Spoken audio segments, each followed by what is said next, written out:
Bueno, buenos días a todos y como les mencionó Rodney, yo les voy a contar un poco lo que estamos trabajando actualmente en CTV. No me voy a detener mucho en cuestiones que ya mencionó Rodney, solo mostrar la diapositiva para contextualizar, digamos.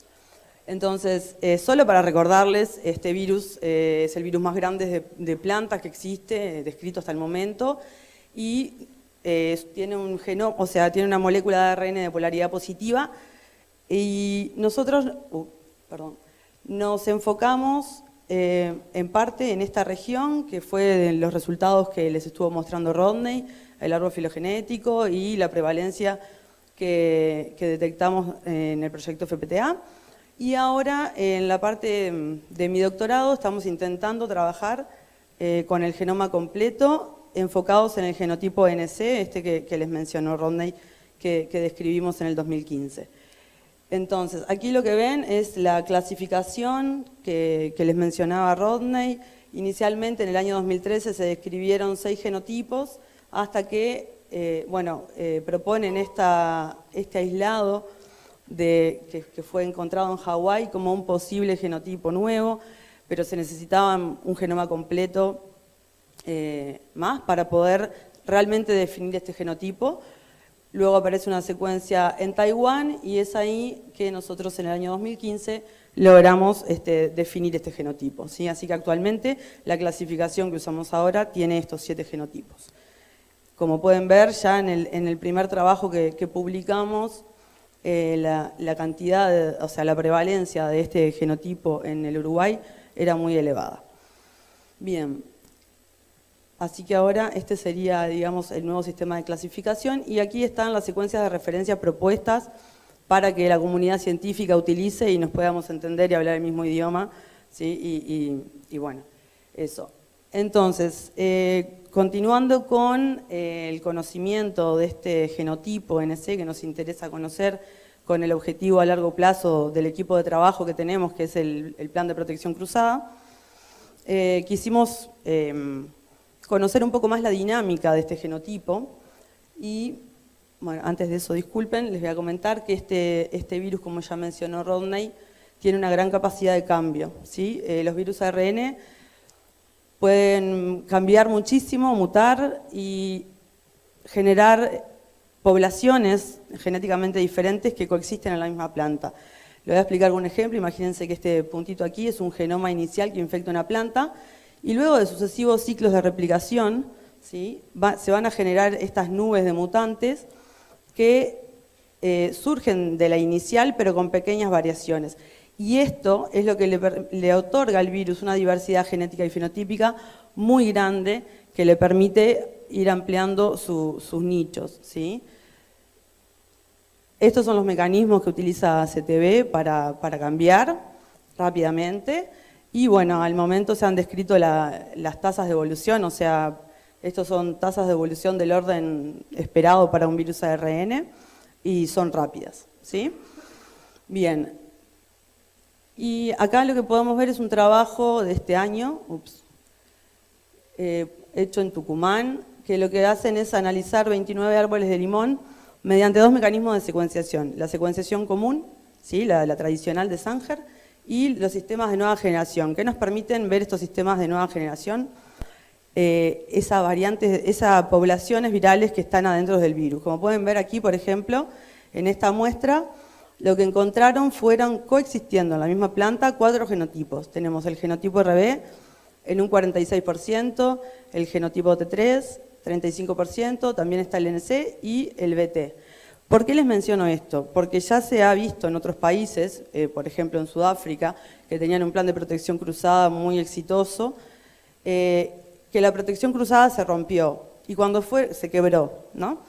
Cuando fueron a analizar el aislado protectivo se dieron cuenta que era una mezcla de genotipos que estaban en la planta, entonces se llegó a la conclusión de que para poder generar un plan de protección cruzada eficiente y estable en el tiempo necesitamos tener poblaciones homogéneas, o sea, de un único genotipo que esté adentro de la planta, ¿sí? Bien, entonces, nosotros, dada la prevalencia del NC, vamos a enfocarnos en ese genotipo, bueno, y por supuesto en lo que les va a hablar Leticia después del genotipo RB.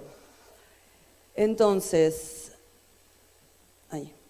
Esta es la imagen que les mostró Rodney de la prevalencia del NC aquí, luego del FPTA, y actualmente acabamos de publicar un nuevo trabajo que nos permitió ver el comportamiento de este genotipo en la historia y la dinámica en el mundo.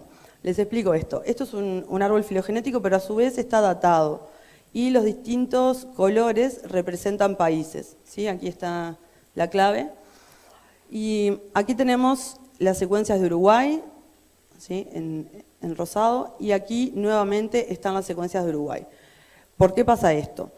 Bueno, este estudio bioinformático nos permitió datar el origen de este genotipo en el año 1977. ¿Sí? Luego, observando esto, pudimos ver que hubo dos ingresos distintos al país. Uno en el año 1991 y otro en el año 2012. Y como ven aquí, que lo vamos a ver mejor acá adelante, esta gráfica lo que nos muestra es el comportamiento del genotipo a lo largo del tiempo. Como vemos, inicialmente la población era bastante estable hasta que en el año 2012 hay un crecimiento del tamaño poblacional que ocurre aquí en Uruguay y lo que nos está mostrando que hay una expansión local del genotipo en el país. ¿Por qué puede pasar eso? Si nosotros tenemos árboles susceptibles a un genotipo que no estaba presente previamente o que no se expandió en el primer ingreso al país, esos árboles es como cuando uno se enfrenta a un virus que nunca estuvo expuesto, no tiene defensas. Bueno, algo similar podría estar pasando aquí. Y aquí lo que vemos, bueno, es la dinámica del genotipo en el mundo. El origen en Estados Unidos, de ahí llegó a Uruguay, primer ingreso, perdón, de ahí llegó a Argentina y el primer ingreso al Uruguay fue en el 91. Luego se empezó a esparcir por el mundo y en el año 2012 vuelve a llegar a Uruguay y ocurre esta expansión local. Bien. Y actualmente en mi doctorado lo que estoy tratando de hacer es caracterizar 3 subaislados que fueron generados por Lester Hernández, aislados de campo que fueron inoculados en árboles para luego ser separados, digamos, las poblaciones del virus mediante la técnica de transmisión por áfido simple. Esto consiste en inocular un plantín, poner áfidos libres de virus a alimentarse en ese plantín y luego se toma cada uno de los áfidos y se los pone en plantas pequeñas, en plantines libres del virus. ¿Para qué hacemos esto? Con el objetivo de obtener esas poblaciones homogéneas que yo les estaba mencionando hoy que necesitamos para poder hacer la protección cruzada, ¿sí? ¿Y en qué nos basamos para elegir estos 3 subaislados? Bueno, Lester trabajó con un montón de aislados, no solo con este, y todos esos aislados fueron caracterizados por 3 genes ubicados en la mitad 3' del genoma, ¿sí? El gen P25, P20 y P23. Yo elegí los 3 subaislados que para esos genes dieron NC, ¿sí? Porque mi intención es caracterizar ese genotipo. Entonces, lo que estamos haciendo ahora es la caracterización biológica de estos subaislados. Acá podemos ver las plantas de donde se tomó el material para hacer el inóculo. Este es el subaislado 13 y este es el 25, como ven es bastante más pequeña. Y luego acá tenemos, en lima mexicana, se pueden ver los síntomas de vein clearing y aquí el síntoma de hoja de cuchara. Luego tenemos acá el inóculo del subaislado 17, que pueden ver que tiene seedling yellows, aquí se observa. Y aquí tenemos en lima mexicana, también observamos en esta, no se ve bien, ahí, el síntoma de vein clearing. Y bueno, y lo que sigo haciendo, estoy esperando resultados, mediante secuenciación masiva estoy intentando obtener los genomas completos de los 3 subaislados. El año pasado fui al Pasteur de París para lograr esto, estaba un poco demorado, pero lo interesante es que mediante la técnica de secuenciación tradicional de Sanger, logré obtener el genoma completo. Aquí tenemos los 7 fragmentos que amplifiqué para obtener el genoma completo del subaislado 17. Y bueno, y cuando realicé un árbol filogenético para ver a qué genotipo correspondía, me llevé la sorpresa. Recuerden que analizando la mitad 3' del genoma era del genotipo NC. Cuando hago el genoma completo, agrupa, bueno, no quiere salir, ahí. Aquí está mi genoma completo y está emparentada con una secuencia de referencia del genotipo RB. Entonces, cuando empezamos a hacer análisis un poco más exhaustivos, mediante programas de bioinformática, nos dimos cuenta, creo que se está quedando sin pila, ahí. Nos dimos cuenta, no se asusten, ya explico esta gráfica, esto lo que nos permite es un análisis que se llama BootScan, que lo que hace es mi secuencia, que imagínense que está aquí arriba, la compara con todas las secuencias de los distintos genotipos, entonces se va fijando posición por posición del genoma, ¿sí? Estas son las posiciones del genoma, a qué secuencia se parece más de las secuencias de referencia. Y lo que observamos es que este subaislado 17 es un mosaico de aproximadamente 3.000, las primeras 3.500 pares de bases son del genotipo T36. Luego tenemos un fragmento bastante grande de 6.000 pares de bases que corresponde al genotipo RB. Y por último tenemos una región que corresponde al genotipo NC, que cuando nosotros analizamos los 3 genes que están ubicados así, ahí, por eso nos dio NC, ¿sí? Entonces, ¿qué es lo interesante de esto? Bueno, tenemos un mosaico circulando, ¿sí? Un genotipo recombinante que está circulando en nuestros campos, no sabemos si en todas las plantas, hay que, por supuesto, continuar, pero lo interesante es que estamos haciendo la caracterización biológica y vamos a ver el comportamiento de este genotipo recombinante, ¿sí? Y bueno, hay que ver qué dan los otros 2 subaislados, si son iguales o no, cuando hagamos el genoma completo. Bien, entonces, como consideraciones finales, como habrán visto, este virus tiene una gran capacidad de cambiar en el tiempo, por lo que la aparición de nuevos genotipos es posible, o sea que la vigilancia epidemiológica es importante realizarla. También nos parece importante que analizar regiones 5', la región 5' del genoma es de gran importancia para poder detectar la presencia de genotipos recombinantes. Bueno, debido a la alta prevalencia de este genotipo, creemos que es de gran importancia enfocar la protección cruzada al mismo. Y esta caracterización biológica que estamos realizando va a ser de gran importancia para conocer cómo se comportan los aislados que circulan, ¿sí? Bueno, como mencionaba Diego hoy más temprano, y Rodney también, este es un equipo que venimos trabajando hace tiempo, ¿sí? Es un equipo interdisciplinario, ¿sí? Tenemos gente de INE y de la universidad, tenemos también un estadístico, un doctor en matemática que nos ayuda con toda la parte estadística. Y bueno, muchas gracias. Hola, sí.